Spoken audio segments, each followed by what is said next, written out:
Okay, sorry. We're all good. Hey, punk rock fans, Merry Punkin' Christmas is happening on December 7th at Reggie's. It has been 17 years, but Nerf Herder returns to Chicago. The first time in 17 years, and Merry Punkin' Christmas at Reggie's on the 7th. Also on the bill, copyright Stan Vapid and the Cheats and Cap Gun Heroes. Woo! That's right. Proceeds from the show will help provide food and toys for families in need this holiday season, which is awesome. There's a food and toy drive happening at Reggie's, so bring a non-perishable food item or gently used toy. Everyone who brings stuff will be automatically entered into a raffle. Lots of rad stuff to win, like guitars, show posters signed by the bands. Again, it is Merry Punkin' Christmas. Nerf Herder returns to Chicago. MerryPunkinChristmas.com for more info.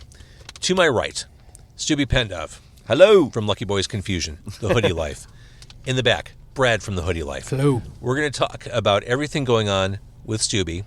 We're going to eat amazing food generously provided to us from Casa Indigo. Thank you, Casa Indigo. It smells amazing, right? Mm-hmm. I mean, I'm so good. I'm smelling pork and chorizo and all kinds of goodness here. Are you guys ready to do this? Yeah, Absolutely. man, let's do it. It's Car Con Carne. Let's eat in the car. It's Car Con Carne. And now here's the star of our show, James Van Alstyne.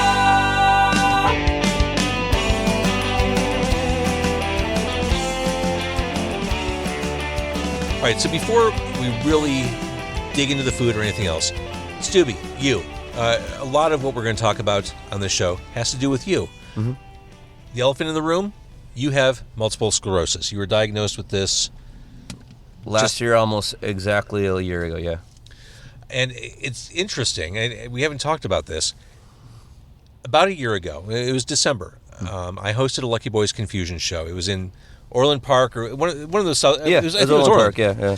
And Tinley or Orland, yeah. I was talking with you and the guys in the band before the show, and I really thought, Kaustubh seems kind of standoffish. Like, you weren't as congenial as you normally are. And we're always very friendly when we see each other. And you sent me an email or a text like a week later, and you said, "Hey, sorry, man, had a lot going on."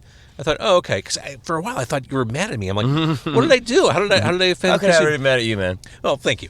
But I didn't know what was going on. Now it makes perfect sense, because you were probably at that point very recently diagnosed and wrestling with who knows what at that point. So around that time, I was, like you said, I was wrestling with this, and I was wrestling with the fatigue.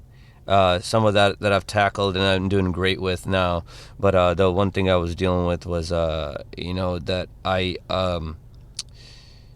just would run out of energy, and I didn't know what was going on. And that's what a lot of it was, is just I was standoffish because I did not know what was happening.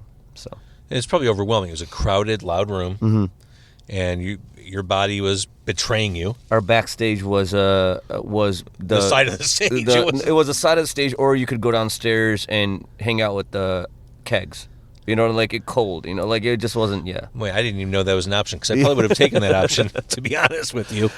So, Brad, you find out that Kaustubh has MS. Mm-hmm. What was your first response? Helplessness, kind of. Like it's like, all right, well, there's no like research for a cure yet, and all we need to do is get him the right medicine so it doesn't progress anymore. And I can't hold him in my arms and like baby him and like make him feel better. You can hold him. And even if you could, even if you could, it's not going to make it any better. Right. So It's just going to make me feel nicer, which is nice. So like, honestly, all I tried to do is listen, and that's really all you can do. That's the key, isn't it? When someone's Kaustubh, going through something. You just want to be heard and understood. you want to be heard, you want to be understood, and honestly, if somebody in your life has a disease that's what I call one of the top fives, like cancer, AIDS, MS, ALS, one of those things. By the time they have told you, they have probably processed a lot of what they have to go through. And the thing I can tell you is that just your support is enough. But the thing that people do that is a natural thing to do James, Brad, everybody, please, you just say, well, have you tried? Have you tried? Well, what about this? And it's like, have you tried holistic? Have you tried not holistic? Have you tried Casting a spell. Yeah, exactly. And it's like, how's your diet? Yeah, exactly. It's like, how's your like? That's the first thing. Is like, and people are right. Those things do help. But the thing is, when the person first tells you something that's been really hard for them to tell you in the first place, and you saying, "Have you tried?" Right. You probably should just start with, "Wow, man, that sucks." I think that was my response, wasn't it? It was. It was literally your response was, "Wow, man, I'm like." I think your words were, "I don't know what to say," and that is probably the best response you can say. Yeah, I think because what that tells the other person is, "Wow, that person cares about me so much that they don't know what to say." And Because you want to say exactly the right thing. and there's no right thing to say. There just isn't. Being a fixer isn't really going to fix anything. Yeah. And being a fixer just annoys the person that's like, because like, you're right. You're 100% right. There's probably things that I can do in my life that will make it better, but none of what you're saying is going to cure it. Right, So exactly right. So just it was hard enough for me to tell you this. So just let me have this moment, Right, Like without a doubt. without you trying to fix it. Because it's a tough disease to go through, and it's a tough disease to try to tell people about, because it is one of those diseases that a lot of people don't understand. It's not like cancer, but cancer is one of those things that it's like you are. People really do have a better understanding of it because it's out there. A lot of people, but even cancer has a million different kinds, and just like that, MS has a million different kinds. You can have a lesion on the front of your brain that affects your eyes and your vision. You can have a lesion like mine, which is on your cervical cord, that's gonna kill your mobility. So it just depends on what kind of disease you have. Within MS, there's a bunch of different things that could be wrong with you. Sure. So What was hard for me with Stube was remembering that he had it, because we were talking about this before. It took him a while to explain to me that there aren't really visible symptoms, so he might be having a flare-up. You don't look at Kaustubh and think, he has a disease. Right. Yeah. You think everything's normal, so I'd be at practice or whatever, and it'd be affecting him, and I wouldn't be noticing because I was not seeing any symptoms, but he'd be like, no, I'm tired. I worked all day, and I've been singing these songs. I'm a little worn out, man. And the hardest thing with that is that you also just, if you're lucky enough to be called, so people like me are called, in the MS community, are called invisibles. But if you are an invisible... Invisible is undetectable to a civilian. Yes. Invisible meaning I don't need walkers, I don't need a wheelchair, I don't need a cane. You don't present as an MS patient. Yeah. Right. You don't see me as that. And the hardest thing with that, though, sometimes is that, as grateful as I am for that, and I'm grateful as I am for whatever, it's just that it's not that I don't, there's not a moment in my life that I'm not living with this. Right. Like, right now, from my knees down, I'm tingling. I'm constantly tingling. Explain what that feels like. Because when you say that, I think, like when your foot falls asleep or something, you get like the sharp... It's not... So for people that have it worse than me, it is that. Okay. Sometimes late at night, depending on how I sleep, sometimes it's painful. But for the most part, it just feels like...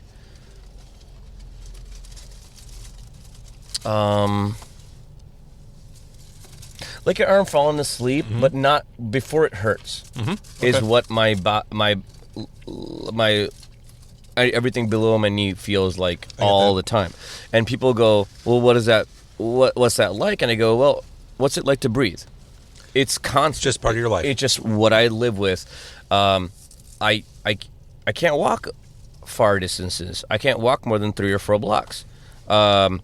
Well, And- let me ask the important question. Not Yeah. important question, Yeah. but you're here representing Hoodie Life. We're talking about Lucky Boys Confusion. Yeah. What can and can't you do as a front man of a band? I just do what I can. I'd never think about it. I'm sure you thought about it when you were diagnosed. Like, what does that mean for me as a musician? Kind of.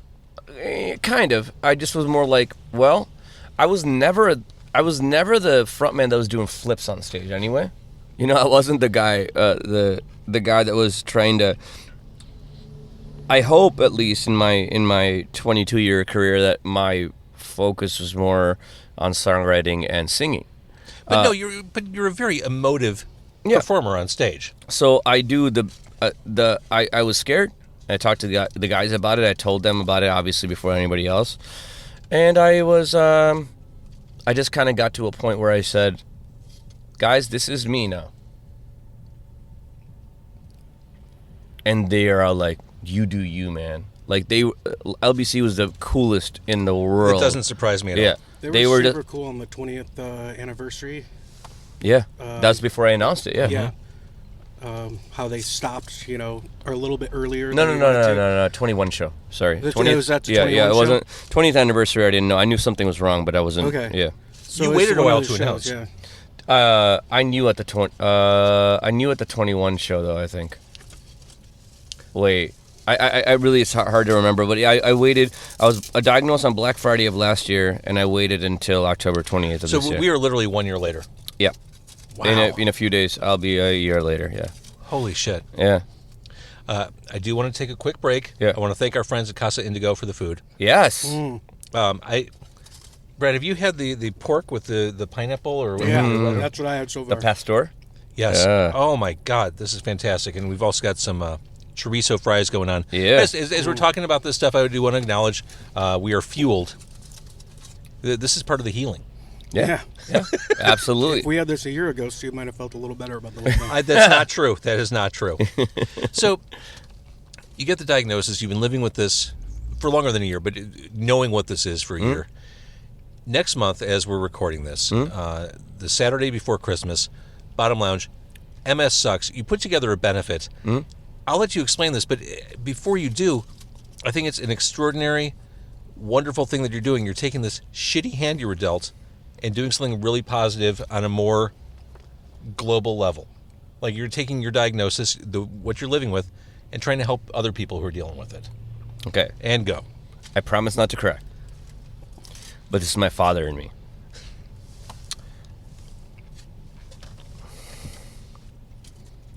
One of the things my father said to me as he was ready to go was, And this was very recent, too. yeah, it was about 3 years ago, 2 years ago. No, more than 2 years ago, 3 years ago or so. But he said that my dad, I went to his house that he lived in India, and I know this is going to sound so weird to like people living in America, but to keep their house that was made out of dirt up, they had to use cow dung, and they would mix it with water and spread it around the dirt to keep the walls up. And then I grew up in a $400,000 house in Downers Grove, okay? My dad said something to me, so just saying that, like, he went from, like, pooing on the street to buying a $500,000 house, like, or what's relative to a $500,000 house now. He said to me, he's like, we don't give enough back. He's like, I brought all of you, and he brought over not just obviously me and my family, but he brought over all of his brothers, all my mom's brothers and sisters, everybody. And he's like, we came from nothing, and we complain about what we have. So that always stayed with me. Now it's a little bit different in what I'm doing now, but like, I get to walk hopefully for the rest of my life. If I was diagnosed in the 80s, I'd be in a wheelchair. How could I not give it back? How can I just sit here and have this platform and at least, and I'm not Billy Corgan, and I'm not Dave Grohl, and I'm not whatever, but I do have a platform that can raise a couple $1,000s. How can I just sit back and just watch people suffer and not at least do my part to try to find a cure? It's not a cure for me. In my lifetime, the money that we raise isn't going to go towards me. If it does, awesome. But it's not about that. It's about there's going to be a generation after mine, my baby, my little girl, and her generation. I want them to have a cure. So if I can do anything to help people not feel the shitty way I do, why shouldn't I? Should I just sit and feel bad for myself? No, that's not how you live life. This is a society. We're living in a society. If you have the ability to help other people, do it. It's the way I was raised. It's the only way you should live life. We live in a society. We should care about people whose faces we don't know. I think what you're doing with this fundraiser is great, and you're raising money. And I agree. We as a society will eventually get to a cure. Maybe not in our lifetimes. Yeah, maybe not. But on another level, I think it's really fucking cool to see you get up, be proactive, and be positive for those people who they're looking for, whether they know it or not, they're looking for an example of how to lead a life with this debilitating illness. And that was one of the best things that ever happened from this announcement, man. October 28th, I announced. 3 people came out to me since then, and one especially that is probably going to be diagnosed with MS that has been avoiding it. And she's told me that, like, thank you for your announcement. I'm going to my neurologist. I know that I have some symptoms that are like this. I need to go. I said, shit, it could be an autoimmune disease that's curable. Right. Like, these are autoimmune disease signs. More than likely, from what she has told me, she has MS. For at least from my little experience, she probably does. But hopefully not. Hopefully it's something else and whatever. But the point is, she needs to take the reins and. If you have symptoms, if you have, don't ignore symptoms. Don't ignore this stuff, because MS is one of those diseases that you don't get anything back. So if you catch it and you stop it, at least that's the worst it's going to get. So I have a question for you, Stu. Yep. So when you're going through this process, you and your wife dealt with it alone for a while, and then your close friends, and then some more friends, and you slowly kind of, would you do that same thing again, or would you encourage people to tell everybody right away? It just depends on the person, I think. The reason I waited so long is not for any other reason that I just knew that I was doing good. Mm-hmm. So I didn't want to announce a charity show until I knew that I was gonna be okay for it. Mm-hmm. I would have probably still done something. It might have been different though. I might have been involved in somebody else's charity, but since I'm doing so well, I wanted it to be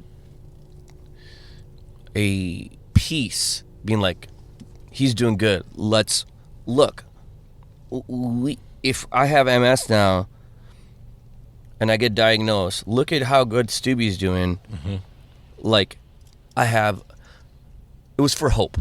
That's all it was. I love that. And you turned this around pretty quickly. I mean, for an event like this, you really... Yeah. And I think, and based on talking to you and based on what I know, the response and the contributions were a no-brainer from everyone you talk to. Mm-hmm. Everyone wants to help. Everyone wants to contribute. Everyone knows Kaustubh Pandav. JVO is my MC. I mean, come on. It's true.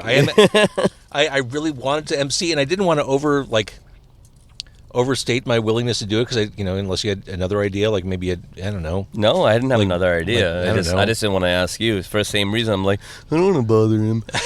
I am doing that thing though where I'm shaking, so I only have like about 5 minutes before I pee my pants. So okay, that has to do with the MS too. Sorry, guys. Obama said no, so we got JVO. That's yeah, Obama was gonna do it, but he's like, MS, whatever. Probably could have got like a Murray brother, or maybe like I don't know, like a Vince Vaughn or something. All right, so let's talk a little bit about the event before we lose you to the restroom. Yeah, you have about 5 minutes. Okay, so maybe Bottom Lounge. this is a day and night event, Yeah. a fundraiser. So let's talk about what happens during the day. Okay, so during the day, we are going to do a full-on LBC show, playing the hits, like just straight-up regular LBC show, except we're going to play during the day. Then if you buy the VIP tickets, there's only maybe I think 50 left, and you get access to the charity show, which is at night, which is going to be about 15 bands playing 2 songs each, and then James emceeing. There's going to be one comedy guy up there, and then there's a raffle. But the VIP event gets you upstairs while we're decorating the room to be up there. 350 Brewing is going to provide free beer, and also Dry Hop Brewing is provide beer. Awesome. Casa Indigo, where we're at right now, is going to provide some. This food is so good. It's so good, but it's going to be a little different. He's going to do an Indian twinge on it because, I'm Indian. And Since when? Just since I was born. Oh my God, I'm going to have to pee my pants. But anyway. Go pee. Brad and I will talk. But yeah, I will. I just want to finish this. And then along with that, Greg Corner is going to be DJing. I love Greg Corner. Yep. And you can talk about that. And I'll be right back. Yeah. Sorry, guys. All right, so Kaustubh will be back. If you're watching on Facebook Live, we will have him return.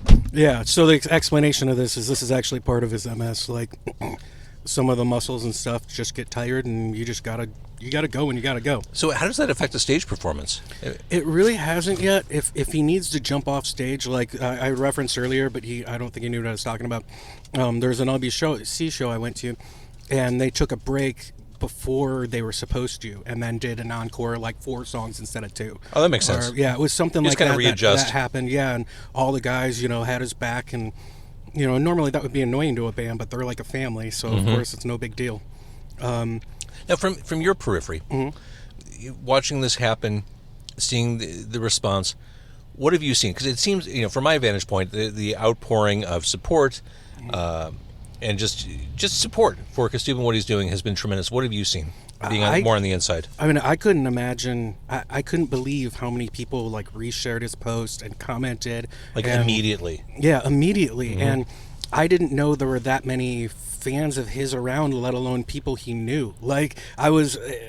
People love LBC. I mean, that's just they've been in the scene for 20 plus years. Absolutely. And just the outpouring and the amount of people that really, really genuinely cared, it was fantastic watching him go through all that. It was hard for his family and for everybody involved, and we were feeling selfish that it was hard for us because we knew how hard it was for him. Right. You have to put it in perspective. Yeah, exactly. And you're like, oh, this isn't hard for me at all. He's actually he's the one who's scared that he might not be able to walk his daughter down the aisle when she gets married, There's never a good time to get a diagnosis like this, but he has a newborn at home, which that's hard to do if you're feeling 100% 24 hours a day. So he's got a lot going on, and just the spirit he's bringing to all this, I think, is exemplary. I mean, it's really admirable. He's coming back right now. If there's any plus to it, I've seen a new light in him. Like a purpose. Yeah. And he's good at a lot of things, but now he gets to be good at this, and really bring a difference. Oh. It's really cool. We're talking about you. So when you went, were they watching inside the restaurant? They all have their stuff up. You dick! That's the first time I've been hit by a car in this podcast. That's you guys something I'm else. going to go outside now. Should we talk? Yeah. Are we done? No, we'll keep talking. About multiple sclerosis. Discuss. Well, ask me a question, and I'll keep talking. I'll talk about the show. Talk about the bands who are playing. All right. So cool. There's a lot of cool bands playing. For the acoustic event, we have. Wow, I don't even know. There's so many. We definitely have AM Taxi, Ike Riley, LBCs, of course, playing YTs, The Scissors. Sorry to interrupt. Yeah. Hipster Dick driving a vehicle too big for himself. Dude, do you really need the Highlander? Yeah. Come on, man. He's probably not even married with kids. He's got this big fucking car. Doesn't know how to drive it in Chicago. Sorry. Not even the Highlander needs a Highlander. Exactly. Yeah. Exactly. There can be only one. Hey, nice. I like that. Dude, I've got nerd references all night long. Yeah, Sorry. I mean, me too. So that's By the way, why I I'm like saving it. the rest of this food for my wife. Yeah, there It's you go. that good. But yeah, we got a whole bunch of acoustic acts, but I do have to say something funny about that. And this is probably the only negative thing I'm gonna say about the whole MS sucks, singing for a cure event is that it's a charity show, man. It's like it's. Can I get a +4? Yeah, exactly. It's like that's the first thing Steve said to me. Yeah, You're not getting on the guest list. You're not going to get on the guest list for a charity show. Don't come. You have people asking that? Oh my God! It's not even just that. It's just like, you get people ask for the guest list, or you get bands that want to play the show because they want to play in front of. Like, this is not the type of show. This is not the right type of show for you to like. Sorry, I'm looking at you instead of in the mic, but like, this isn't a showcase. Yeah, exactly. It's like, and then there was bands that had barely played shows, but had their sister had MS or something like that. They got on the show. It had nothing to, like, the bands are background. The point is an event. They're literally support. They're supporting the cause. You're like, if this is your. And there's a band like, and I'm not knocking anybody because I get it. You want to be professional, and it's like it wasn't the band, it was their manager, and it's like, well, the band needs da-da-da-da, and we only need a 10 to 15 minute setup time. Like 10 to 15 minute setup time, dude. You got 5 minutes. Grab an acoustic, play a song.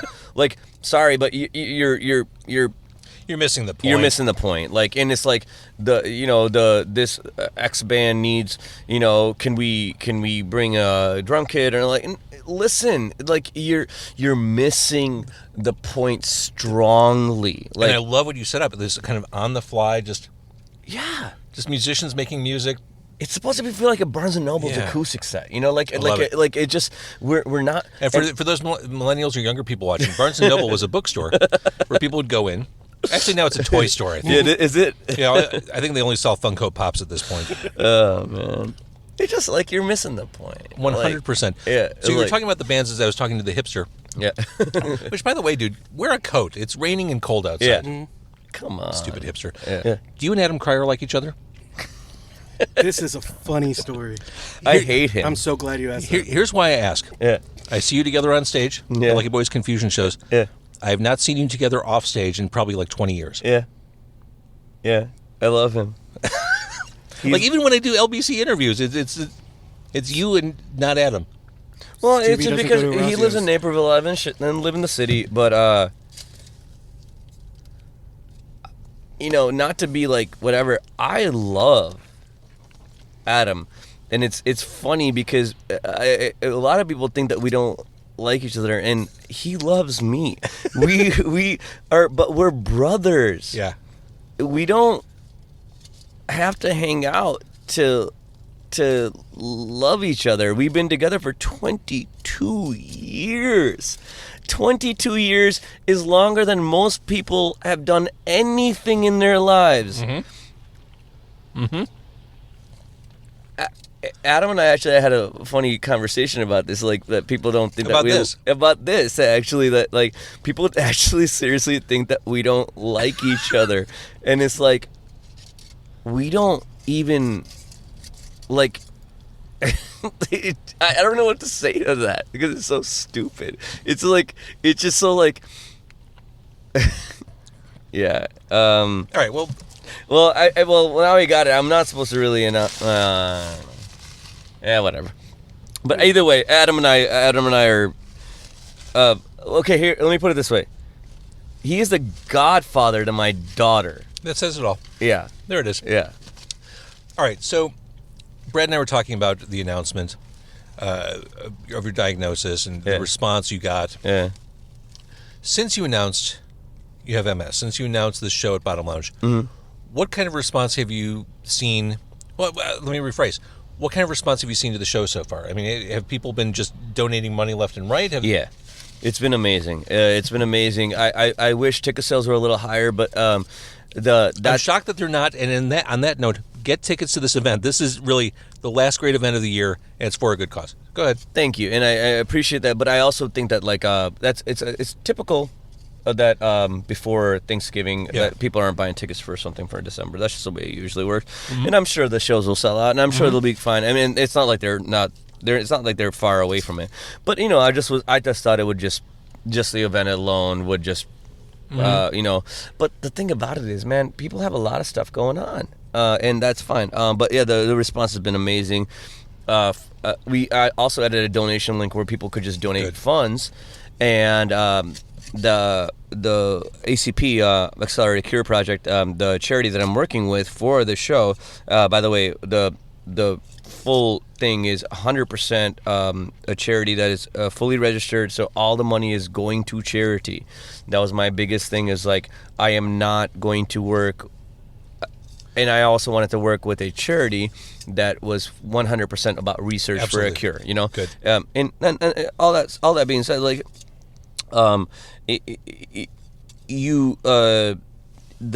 the response back, so I said the first week, I thought, she said, so what do you think you're going to get before? She just said, we're announcing today. What do you think we're going to do the first week? I said, I would be ecstatic with $400 to $600. That first week we made $8,500. And I was like, what? See, I would have thought the same thing you thought. Yeah. I would have thought, a couple $100. Yeah. $400, $500, $600 I was like going to be like, and I even said I won't be disappointed if we don't do that, because I like a couple $100, because it's like, I don't know. I thought most of the money would be raised from the raffle that we haven't even finished like announcing yet, and from the ticket sales, because ticket sales, 100% of the ticket sales from the charity show are going to ACP, and we got this raffle, we got some great prizes, and we'll announce that soon. But I just didn't think it was going to be like this. I didn't think, and then the week after we got another like. I haven't even checked, because I don't want to. I don't want to know yet right now. But I know that she wrote the charity, the woman that runs is working with me when the charity said the week after, she's like, hey, by the way, we got another $7,500 like a donation. It's like, wow. It's just people. Whatever political lean you have, whatever social lean you have about whatever you have. I'm a nihilist. Well, there you go. Well, even if you're a nihilist, you don't want people to suffer with MS. Yes. That's what it seems like, at least. Here's the thing. Since I switched to this new software that feeds this camera, I can't see who is making what comments. And I don't even see the comments as much as I did before. The only comment I just saw was someone saying, Brad is looking very stoic. Now, that said, maybe Brad, you are looking... Can you sit between the seats and smile? But here's the thing. We are talking about MS. Like, I'm cognizant of the fact that I'm eating tacos as Kaustubh's talking about his multiple sclerosis diagnosis. But you knew that going in, that there'd be food. Okay.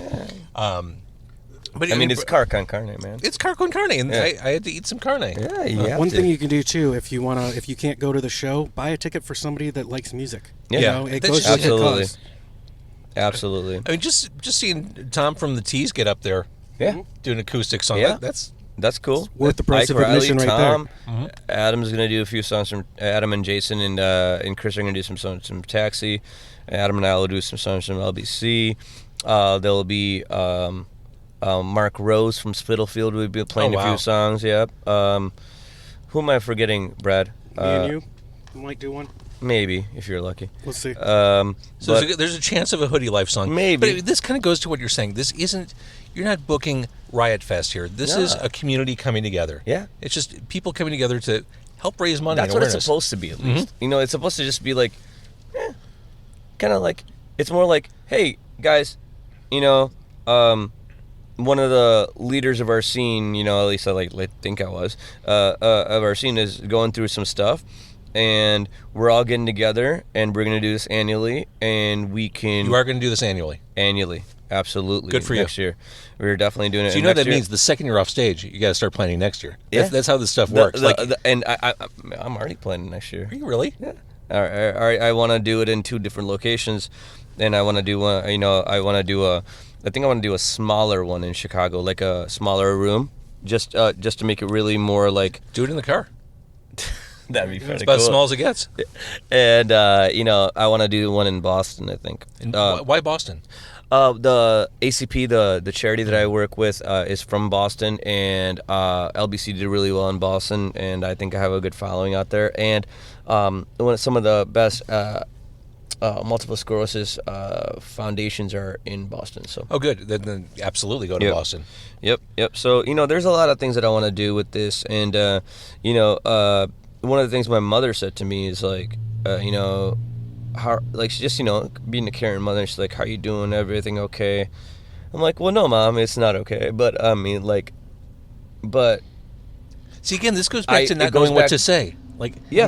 I get why your mom said that. But I think that more important than Lucky Boys Confusion or Hoodie Life or whatever, I think that this might have been my calling to raise awareness for multiple sclerosis. That's what Brad was saying as you were walking to the car. Yeah. When you were coming back from tinkling, Brad was saying, like, you've really found a purpose and, like, a reason. And it's interesting how this tremendous adversity kind of engenders this shift in you.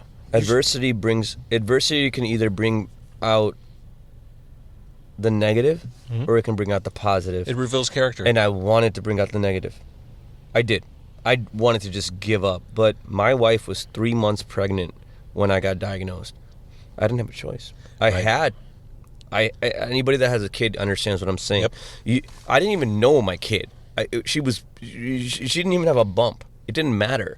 It was that it's not about me. Yeah. And then when I thought more about me, more about me, my baby, and whatever, I go, something about me, or she's a her now, but like, or her, him. It's about everybody. It's like, it goes back to what my dad said. It's like, we're so wrapped up in us that we forget that there's an us. We are not here. And that's why when people go, well, screw them. Like, I understand what, again, I'm not getting this, this is not a political statement, so please don't take it like that. What I'm trying to say is that there's more than us. There's more than the people that are in front of you, that look like you, that there's people all over the world that are suffering. And the more we all feel better, the more we all do better. A healthier society means a healthier economy, a healthier vibe that you feel around you. When people are suffering all around you, there's negativity and there's negative vibes everywhere you go. Like, let's all do a little bit better to not. I mean, I feel like I sound like a hippie, but it's more just like. You're right, though. That's what I've noticed about you. You have this aura that you didn't have when you were worrying about everything. Now that you have your diagnosis, now that you have your medicine and you're a little more acquainted with the whole thing, you've just had this energy about you. And it's not about just raising money. It's about helping people go through that process you just went so freshly ago. And hopefully the process that I went through, even though it was short, was hell. Sure. It was fighting insurance companies. Hey, let's talk about that for one second. Not necessarily the insurance details, because I find that stuff overwhelming, but the cost of having a horrible illness like this. How many meds are you on? None. I'm None at on all. one. I'm on one that's an infusion every 6 months and I'll be done 2021, January 27th. Wow. Okay. That's why I fought so hard for it, is that I saw this drug in front of me that I could be done with in 2.5 years versus these other ones that I'd have to... Hold that thought. I want to read this before... damn it, it went away. Someone just asked if you could say hi to a relative who is going through MS. I'm sorry, I missed the comment. Go ahead. I wish I knew the name. I would say hi to them. It's the software, but we can go back when the Facebook Live is published and say hi. So sorry about that. But I forgot what I was saying. You were talking about the medicine and... Yeah, so I want to say, like, it's. Wait, actually, was I saying how I got it, or I forgot what I was saying? Sorry, I lost track. I totally threw you off. Through the confusion that took 2.5 years than the other things that you wouldn't be able to, and then you stopped. This is why Brad's here. Yeah, no, like I'm saying, like I went through a lot to try to get the drug. I went through a lot to and just to figure out what's going on. If I can help anybody to be like, hey, it's worth. If your doctor says I don't want to get you an MRI and you feel there's glitches between what your brain is telling your body to do and what your body is doing, there's a good chance you have an autoimmune disease. And if your doctor says, well, I don't want to order an MRI because I don't want your insurance company not to pay for it, fuck it. It's $1,000 to know that you're okay. And when your insurance company tells you that they're not going to pay for your drug that your doctor tells you should get, do not give up and fall for it. So that's what happens to a lot of MS patients right now, is that their doctor says you should be an Ocrevus, which is what I'm on, Ocrevus, whatever, however you pronounce it. And I've been doing fantastic. But every insurance company is going to say, no, try these first, and if that doesn't work, we'll put you on there. Anybody that does a Google search will see that Ocrevus, whatever, does not work as well when you take the other diseases. Other drugs first. Sorry, my bad. Sorry about that. And I did that research, and I fought them tooth and nail. I wrote a letter, and I reached out to this foundation, and I found the $100,000 a year drug for free. There are resources out there for people. Do not listen to people and insurance companies that will not allow you the proper medication that you need. Mm-hmm. And I'll tell you, find me, write me, and I'll help you. If you have this situation, I seriously will, because we deserve to be treated. We deserve to be taken care of. We don't have a cold. We don't have, our toe doesn't hurt. We have multiple sclerosis, one of the worst diseases you can have, and and your insurance company will treat you like a nuisance. Yep. Do not let them do that. Sorry. That's the takeaway. And sorry, Brad. I do want to say a lot of people have been chiming in. It looks like a lot of people who have MS. And I apologize, we can't get to those comments as we're recording the Facebook Live, but those comments will be part of the Facebook Live once it's posted. And I'll respond back to every one of them. So thank you for watching and chiming in and listening. And it looks like contributing to the conversation. We do appreciate that. Sorry, go ahead, Brad. One of the things that Stu actually did that was very, very gutsy was, while waiting to hear from the insurance companies, while waiting to hear if he can get the prescription he wanted, something bad could have happened. I mean, it could have progressed to where all of a sudden his leg doesn't work or something. Am I wrong?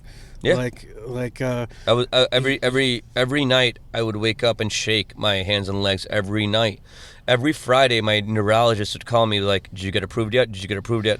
And one day I finally asked him, I'm like, "Doc, you're the head of neurology at Northwestern. Do you call all your patients Friday?" And he just said, "No, I'm really concerned about you." Jesus. Yep. Yeah, that's. I have a lesion right here on my cervical spine. If it grows even this much to the left, I lose my whole left side. So, he was really nervous. Yeah. Sorry, but Brad, you were saying something? Yeah, I was just saying, don't be in that situation, or do. I don't want to tell you what to do, but if you're in that situation and you want a better drug like Stu did, reach out to him. Have the courage. I'll find a way. I'll help you. And James, you were saying? Sir? I was just saying, after being diagnosed and wrestling with multiple sclerosis, just the added stress of just trying to get the shit you need to move forward, that shouldn't even be a burden you have to shoulder. We pay so much into insurance, and again, not getting political, but no matter what we do, whether you guys want to, whether people believe in the private sector or the public sector or the Medicare for all or the Bernie or the Trump, I don't care what you believe in. I don't give a fuck, honestly. But if I am paying for insurance,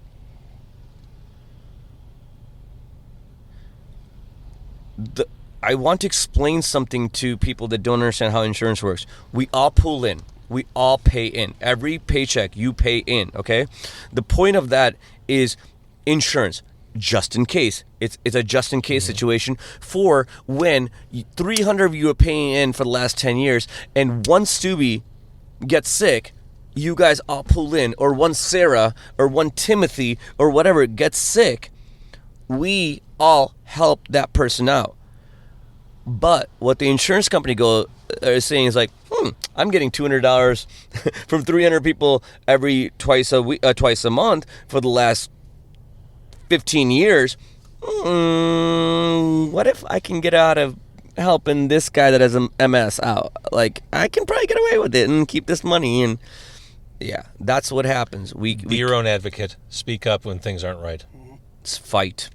Fight for what you know is right. Seriously.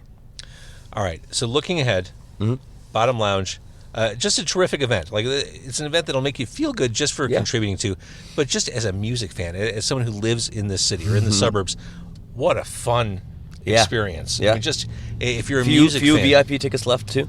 Very few, but for you. I mean, to be able to see all these musicians in the same room performing. I mean, I'm nerding out just thinking about this lineup and being there for the day. And just come hang out with all these musicians that are going to all be hanging out in the room. It's going to be such a chill vibe. Yeah. No one's going to be standoff. Everyone's going to be hanging out. It's going to be the most cool event. You know, again, I'm going to say this. Come for the right reasons, but come.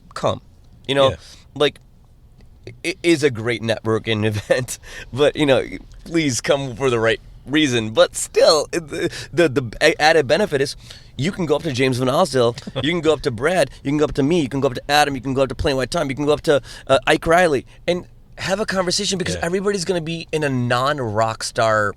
That's just it. Yeah, it's just it's a charity event where everybody wants to talk to each other, everybody wants to hear about it. And if you got MS and you don't want to make it a thing, and you just want to talk to somebody about it, there are going to be like 100 other people with MS there that you can just start a conversation with. Come up to me, talk to me.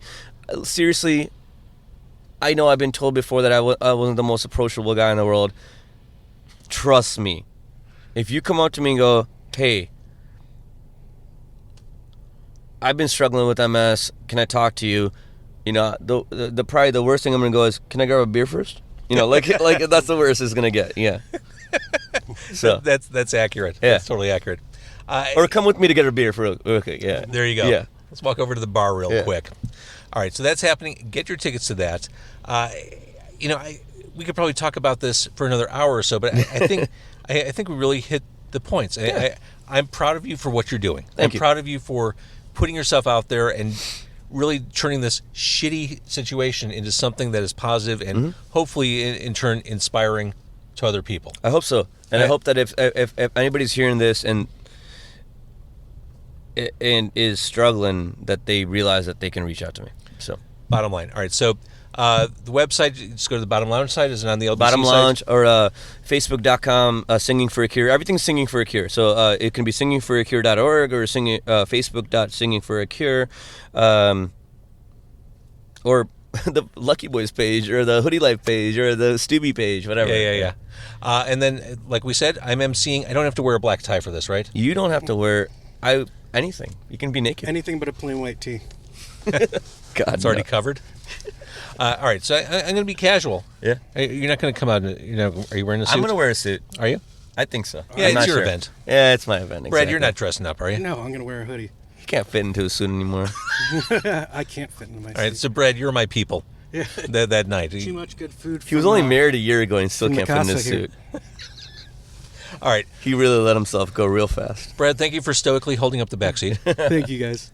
I want to thank Casa Indigo. Yes. Yeah. Great food. This food. Yeah. That pastor taco was great, and then there was a steak taco in there too. He snuck that in there. Dude, he's the man. He is the man. Super friendly place. I mean, it's right on 18th where everything is. Yep. In Pilsen. Stop. Maybe if you're going to the Thalia Hall show, this is like a block away from there. Stop on by. Kaustubh from Lucky Boys Confusion, Hoodie Life, everything. Nobly, bravely bringing awareness to this awful, shitty illness. Before we go, I do also want to mention Nerf Herder playing on the 7th at Reggie's.